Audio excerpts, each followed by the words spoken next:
Auzubillahi minash shaitani rajim, bismillahirrahmanirrahim. Ẹ káàsán, kúrò lẹ́ka lẹ́nu whatever àwọn èmi ọ̀pọ̀ nígbà tí ó ṣàlàáfíà ni mo bá yín.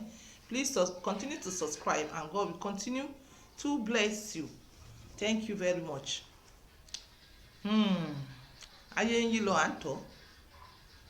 Àdúró eléyìí a fi ń dẹ́rù bọ́ lọ́rọ̀ ní. Ṣé rí lóòótọ́ haram ni àlè yíyàn obìnrin, ẹ mọ́ yàn àlè mọ́ o. Ìwọ tí wọn bá ti gbà mú orí ọ̀fẹ́ ló ní o, mọ́ yàn àlè mọ́ ń dojú tìyàn. Ó yẹ. Ṣé wá rí èèyàn ọkùnrin mo wá fẹ́ bá sọ̀rọ̀. Obìnrin tí ẹ rí pé ẹ nífẹ̀ẹ́ mọ́, tí ẹ rí pé ẹ fẹ́ do away with. Obìnrin tó rí pé ò nífẹ̀ẹ́ mọ́, obìnrin tó yẹ pé yá kárẹ̀ ni. Òun ni wọ́n sọ pé wọ́n mọ̀ gbá mú níbi hòtẹ́ẹ̀lì. Ìwọ náà wà ní kí wọ́n lọ bá kí wọ́n yẹ̀yẹ́ rẹ̀. Obìnrin tó bá nífẹ̀ẹ́ mọ́ nìyẹn. Obìnrin tó bá mọ̀ pé ò nífẹ̀ẹ́ mọ́, ò lẹ́ ń yẹ̀yẹ́, lẹ́ ń tú aṣọ lórí ẹ̀ tẹ́ bá ti ka mọ́ ó ń yàlè. Obìnrin tó fẹ́ mọ́. Obìnrin ẹ yá mi létí yín o. Ilé ọ̀rọ̀ àgbà ni àwọn tó ní ọpọlọ tí wọ́n yá wa nìyẹn. Àwọn àgbà tó ti ṣẹlẹ̀ sí ohun tí wọ́n yá wa nìyẹn. Obìnrin tó rí pé ó wúlò, tó rí pé obìnrin sàn ni, tó rí pé ó ṣeé ṣe bóyá ó ní reason tó fi ṣe ìwà yẹn. Èèyàn kan wá sọ fún ẹ pé ó mọ̀ wà lótẹ́ẹ̀lì, kí ló fẹ́ ṣe? Wàá bara jẹ́, wàá kógi lọ, wàá yẹ̀yẹ́ rẹ̀, wàá ní kó lọ disgrace ẹ̀.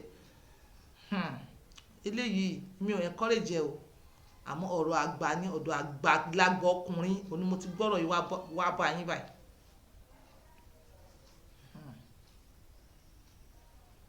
Tó sì nífẹ̀ẹ́ rẹ̀, ó sì nífẹ̀ẹ́ obìnrin yẹn, ó sì ń ṣe bùkátà, ó ń bu àṣírí rẹ̀ nílé seriously.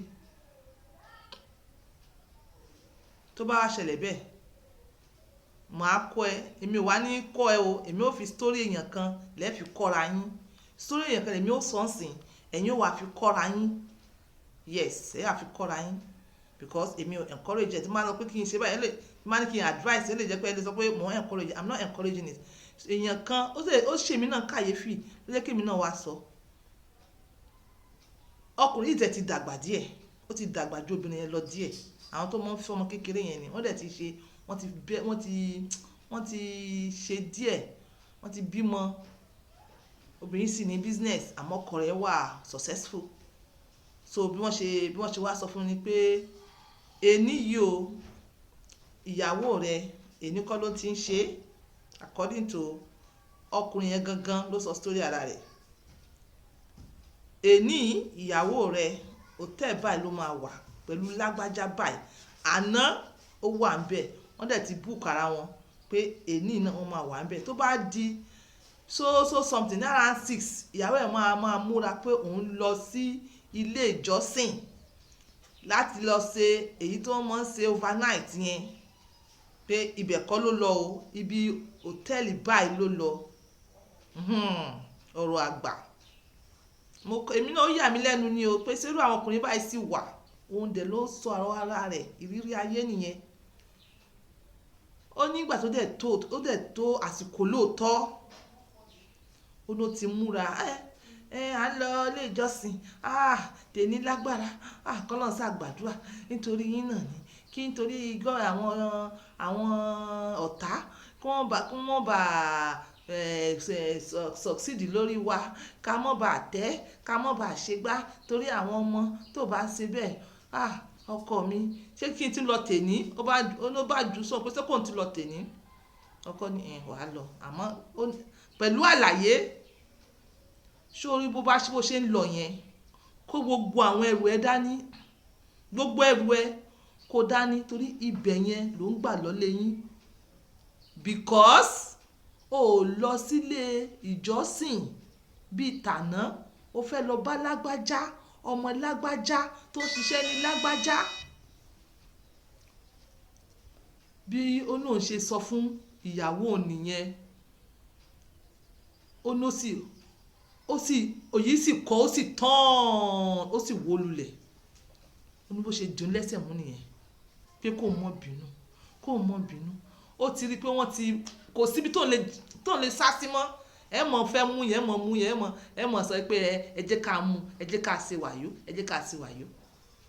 Ó sọ fún tán ni because torí pé kí ni ó ní torí pé òun sì nífẹ̀ẹ́ tí ó bá di pé àwọn ó ní wọ́n ti mọ̀ already.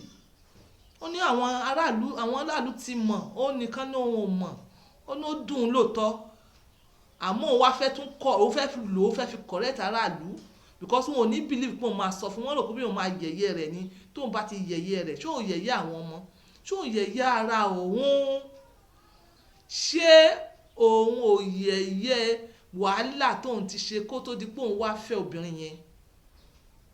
Ó ní obìnrin yẹn ò lọ níjọ́ yẹn ó ní kò lọ ó ní àwọn èèyàn wọn ò dẹ̀ mọ bó ṣe ṣe táwọn fi wá close padà.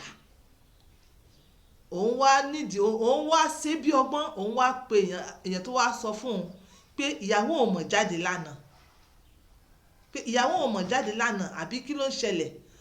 Ó ní òun náà wá confuse pé káwọn tún máa sọ again àmọ́ ìyàwó òun ó bẹ òun ó fi gbogbo ọmọ ẹ̀ búra di wákàtí tó fi share ọ̀rọ̀ rẹ̀ pẹ̀lú èmi.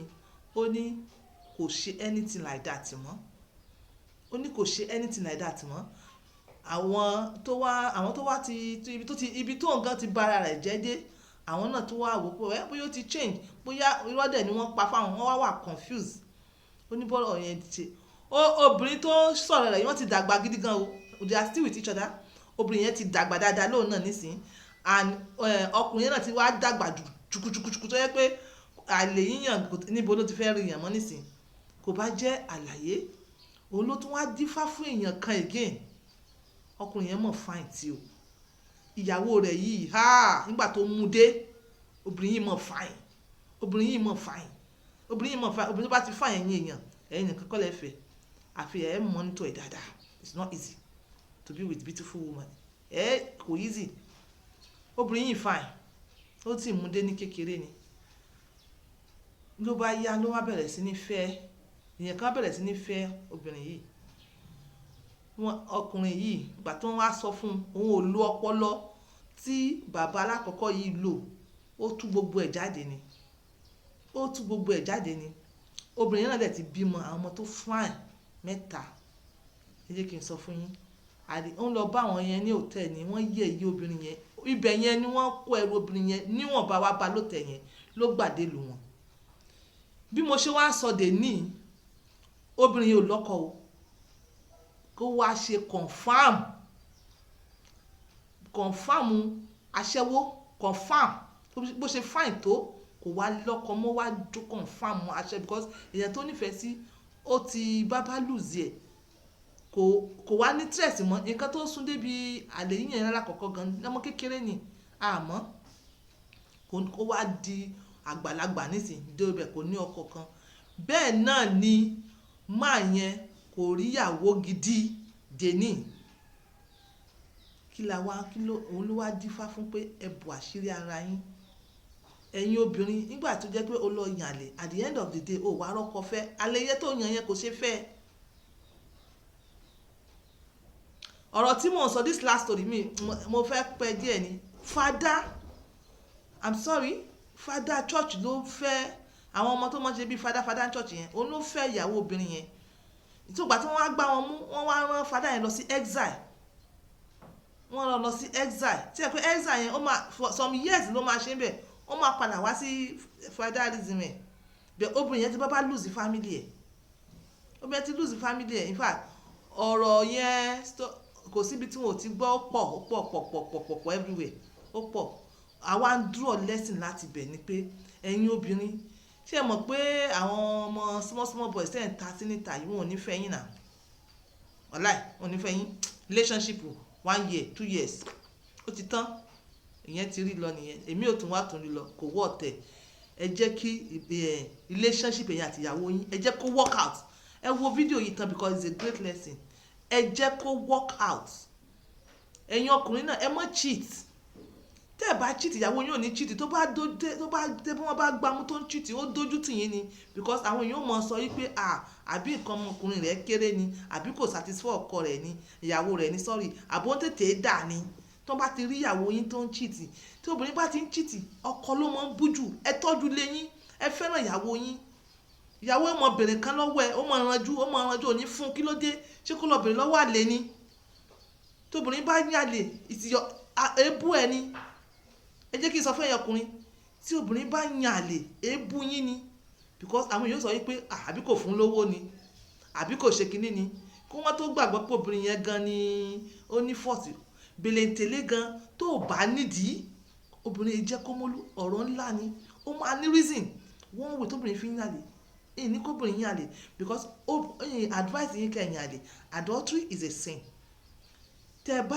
yàn disease wà ń bẹ àrùn wà ń bẹ àdánù wà ń bẹ àìrínà àìrílò aziki yín ni wọ́n ń gbà tí mọ́tò tọkọ òun ni wọ́n ń gbà papọ̀ bẹ ẹ̀yin ọkùnrin ẹ̀yin lẹ máa lùzì ń bẹ ẹ̀yin ọkùnrin olójú nàkí ẹ nífẹ̀ẹ́ ìyàwó yín ẹ fà á mọ́ra ẹ má jẹ́ kó yàlè is your abuse obìnrin yóò ní kẹ́ help mo fẹ́ bẹ̀rẹ̀ business ẹ ní help ẹ jẹ́ kó jòkó lẹ̀ kó jẹ́ alábọ̀dọ̀ tẹ́ ẹ bá sí nílé ṣé kò ní mọ̀ pa àwọn bọ̀dá àdúgbò. Yes, this topic is paining me because yóò tọ́ ni ìkan tá a rí ládùúgbò ni ẹ bá ti obìnrin bá ti bímọ fún yín ẹ ti dànù kí ló dé ẹ tún wá fẹ́ mú ẹlòmíì why ẹ take care rẹ̀ kò bá jẹ́ láyé there's one particular one mo fẹ́ sọ fún obìnrin mo fẹ́ advice àwọn obìnrin like 40 years so yẹ yín maybe a pàdé lẹ́ni kúmọ́ tábà pàdé next one mo máa advice yín. This is on point by 2 using my words.